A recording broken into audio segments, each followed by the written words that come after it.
Então, galera, vamos para a correção do PET 5 de Educação Física do 9º ano.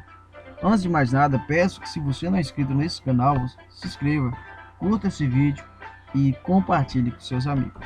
Não se esqueça também de interagir conosco nos comentários.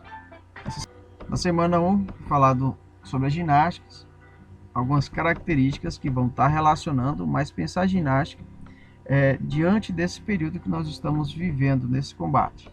Nós temos aqui um primeiro momento falando sobre essa realidade desses tempos que nós estamos vivendo. E aí tem um pequeno texto que nos ajuda a pensar sobre essa relação. E também que nesse último parágrafo pede para que possa estar falando um pouco, escrevendo 3 atividades físicas que você realiza no dia a dia e pelo menos um exercício físico que tenha praticado nos últimos meses. Ou seja, vem falando nesse pequeno texto a diferença de atividade física e exercício físico, onde a atividade física vai ser todo e qualquer movimento que você vai realizar e que há um gasto de energia. E aí a gente pode entender que isso está presente no nosso dia a dia. E o exercício físico é a atividade física, só que é uma atividade física que é estruturada, que é organizada e que na sua maioria é acompanhado por um profissional, porque é ele, um profissional de educação física, que é ele que vai dar todo um engajamento, todo um aparato científico para poder estar conseguindo alcançar esse objetivo da saúde. Em linhas gerais, nós podemos destacar também que a atividade física ela vai ter um objetivo diário ali que você for realizar. Por exemplo, o andar de bicicleta para poder ir na mercearia não é o mesmo que eu utilizo para poder me ajudar a perder peso, por exemplo, durante os dias. Então essa é a lógica. Andar de bicicleta para ir na mercearia eu posso destacar como atividade física. E andar de bicicleta num espaço determinado, durante os dias da semana, durante um tempo proposto e numa intensidade proposta, vai entrar como exercício físico. Dando continuidade, pede para que após a leitura do texto acima, responder as questões a seguir. Na número 1, como fica a prática de atividade física durante a pandemia, no caso, desse período que nós estamos vivendo? E aí eu destaco aqui, devemos nos exercitar, mesmo nas nossas casas, buscando assim evitar problemas de saúde decorrentes da obesidade e outro sedentarismo, ou seja, não devemos facilitar nesse período, devendo nos organizar para exercitar nos espaços que temos em nossas casas. Nós temos aqui depois o texto, sobre essa mesma relação de pensamento. E aí pede mais algumas questões. Como a atividade física pode auxiliar nesse combate? Então, manter a rotina da prática de atividade física pode oferecer também benefícios psicológicos, como promover a sensação de bem-estar. Esse é um fator importante a ser observado, uma vez que a nova rotina proposta pela pandemia pode ser um fator estressante e gatilho para a ansiedade.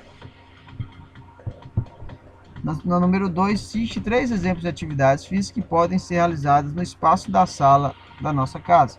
Então aqui quando fala atividade física, então pensando na atividade física como qualquer movimento realizado que gera um gasto de energia, então eu enquadrei aqui brincadeiras, exercícios de dança, exercícios de aquecimento, que podem estar relacionados a essa definição.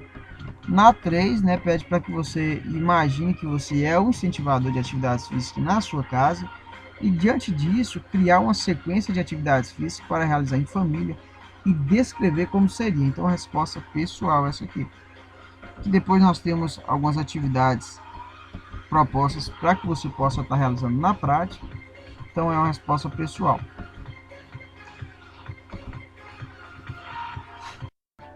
Galera, nessa semana 2, está falando sobre as lutas,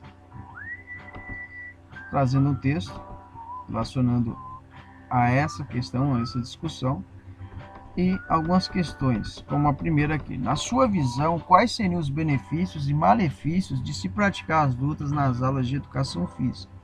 Aqui é uma resposta pessoal, mas eu trago para vocês algumas informações aqui diante do que eu entendo. Os benefícios seriam relacionados com a disciplina, respeito ao próximo, socialização, entre outros. E um dos malefícios, e aí eu coloco, tentei imaginar um malefício diante da pergunta do autor, Mas eu coloquei talvez uma possível confusão como uma dificuldade na prática, né? Uma dificuldade que o professor pode estar encontrando. Coloca o malefício aí, mas talvez teria outra palavra, tá? Porque às vezes depende muito, né? Que eu coloco um dos malefícios é o fato de poder haver confusão por parte dos alunos, no caso, né? Às vezes o professor não consegue dar uma dimensão de explicação para eles, e aí pode ser que eles confundam e não consigam avançar para essa diferença, né? Achando que luta e briga é a mesma coisa. Então, às vezes pode surgir uma confusão em torno dessas classificações. Por isso é importante o trabalho bem organizado e contextualizado por parte do professor. Então, é um malefício que pode acontecer devido à falta de preparação do professor nesse trabalho. E aí talvez o aluno entender que o professor, a escola está ensinando a brigar. Não é isso. Então é importante ter uma conversa, inclusive dependendo do exercício que for estar realizando, de acordo com a turma, se você conhece que é uma turma mais difícil, você professor possa estar conversando com eles e também com seus responsáveis, para que isso fique bastante explicado, que possa trabalhar de uma forma bem mais tranquila. Depois da número 1, nós vamos ter aqui a número 2, onde vai estar falando, né, trazendo um texto e está relacionando sobre essa imagem. E aí vai estar perguntando, né? Com base na leitura do texto e na imagem, podemos associar a imagem do mestre nas lutas à imagem do professor na escola? Aqui eu trago, né? Se considerarmos que o mestre possui o objetivo de preparar o atleta para realizar o movimento e utilizá-lo para refletir e transformar a realidade em que vive de forma consciente, podemos associar sim essa imagem com a do professor.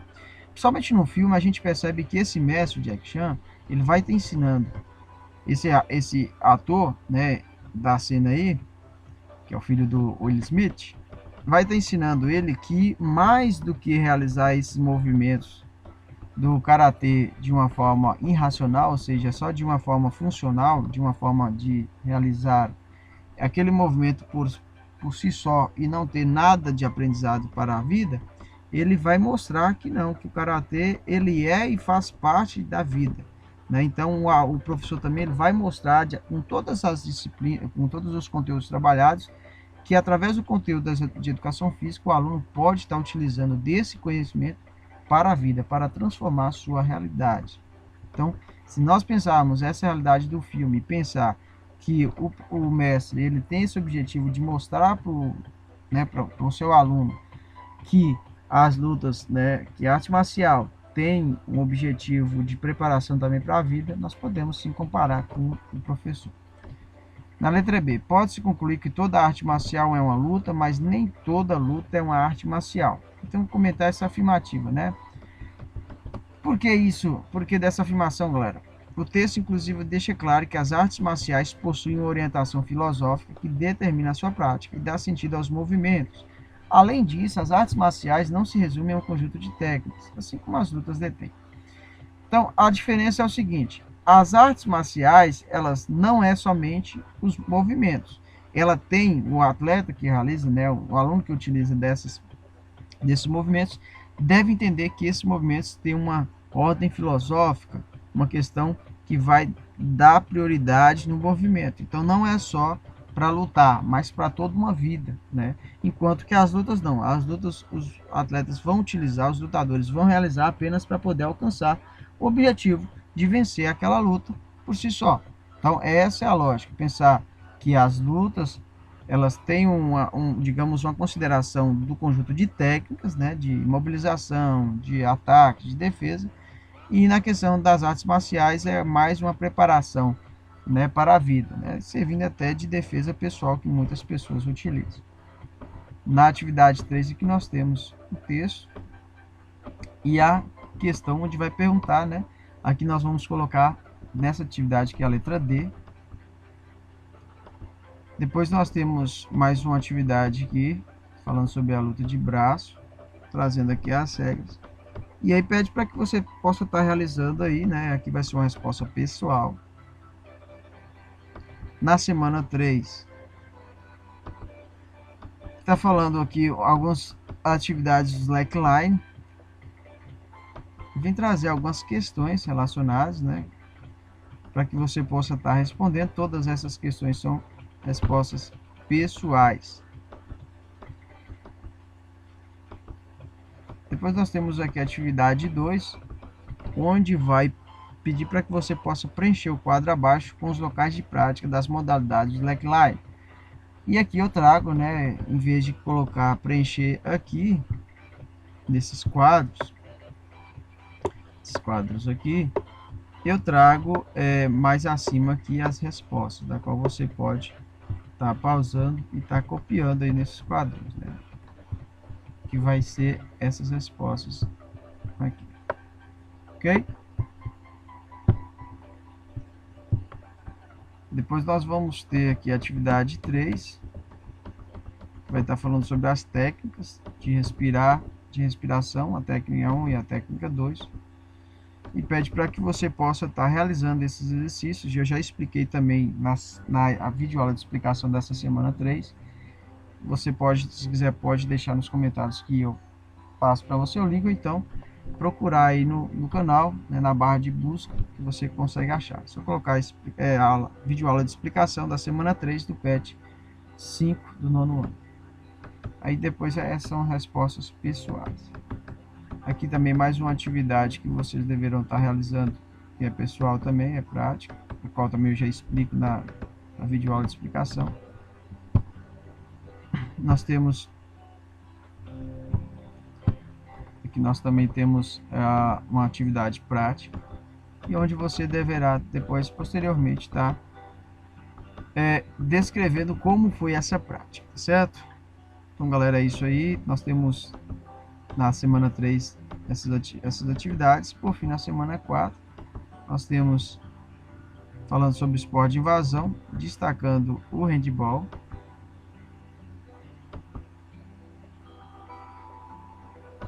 Onde vai falar nessa questão número 1, galera.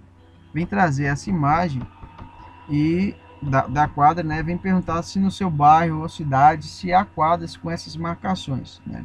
Quantas, né? Se há, depois vai falar quantas que você já utilizou, em quais dessas quadras você presenciou a prática do handball. Lá na explicação dessa semana 4, eu falo sobre por que há um número muito pequeno, né, dentro dos municípios, ou seja, tem pouquíssimas quadras que tem essas marcações do handball. Lá eu deixo bem explicado, você pode estar voltando lá para poder estar entendendo sobre essa lógica. Nessa número 2, a questão correta vai ser a letra B, que vai estar com os movimentos técnicos dessa modalidade do handball. Por fim, nós temos a atividade 3 com a resposta pessoal, que vai estar falando sobre, para que você possa, tá? Por que você acredita que mesmo onde vai falar aqui, né, que no Brasil se consagrou como campeão mundial feminino de handball na Sérvia. Antes disso, em 2012, e a jogadora Alexandra Nascimento recebeu o prêmio de melhor do mundo, e em 2014, Eduardo Amorim, ambas atletas que compunham a seleção brasileira. Ele fala, né, fazendo um comparativo, que mesmo diante dessas conquistas, expressão mundial, não percebemos a presença do esporte nem desses nomes na mídia televisiva. E aí faz uma relação direta com o futebol, né? Vai perguntar, você acredita que isso acontece devido ao espaço ocupado pelo futebol, pelo baixo investimento no esporte ou pela ausência de uma boa estrutura no campeonato nacional? O que você acha? Então, a resposta pessoal, na explicação também dessa semana, eu deixo lá bastante claro. Você pode estar voltando, porque lá eu destrincho toda uma argumentação para poder justificar essa relação. E por fim, nós temos essa atividade 4, que é uma atividade prática, onde você deve estar realizando e estar registrando como foi, né, a sua dificuldade na realização. Então, galera, é isso. Agradeço você que assistiu essa videoaula até o final de correção. Peço que você esteja inscrito no canal, se inscreva, curta esse vídeo, compartilhe com seus amigos. Um forte abraço e até a próxima.